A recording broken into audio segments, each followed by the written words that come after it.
dans l'utilisation de tous les jours. Par exemple, sur la cartographie, alors là, j'ai pas forcément une cartographie, j'ai juste un fond.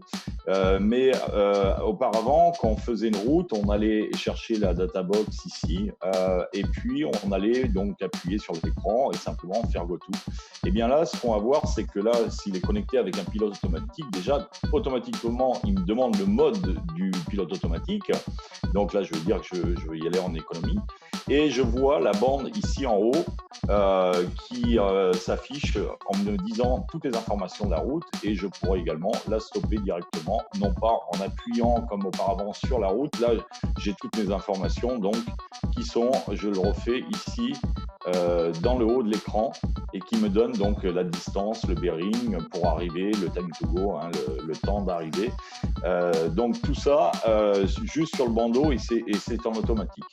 Et quand on a un pilote, je parlais du pilote automatique qui était connecté dessus, bah, c'est pareil, ça va être assez intéressant parce qu'ici il y a une petite flèche, et si j'appuie, eh bien on va s'apercevoir que je vais avoir des modes supplémentaires qui n'existaient pas, c'est-à-dire que j'ai accès directement à mon pilote, je peux faire un virage à 90, je peux faire demi-tour directement, je peux activer mon mode Safety si j'ai un mode Safety.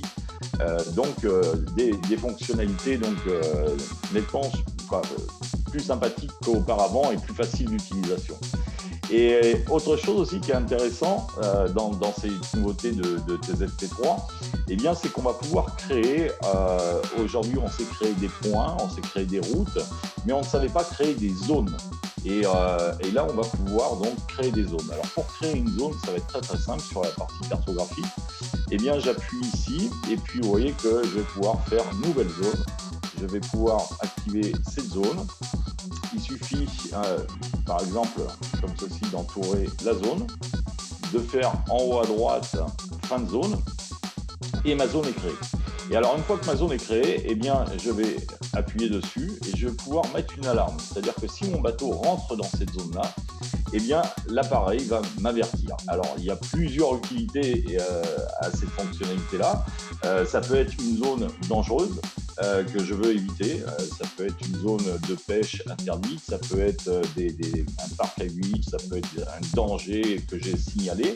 Ou ça peut être également une zone sur laquelle je veux arriver et j'ai envie d'être averti dès que j'arrive dans cette zone-là.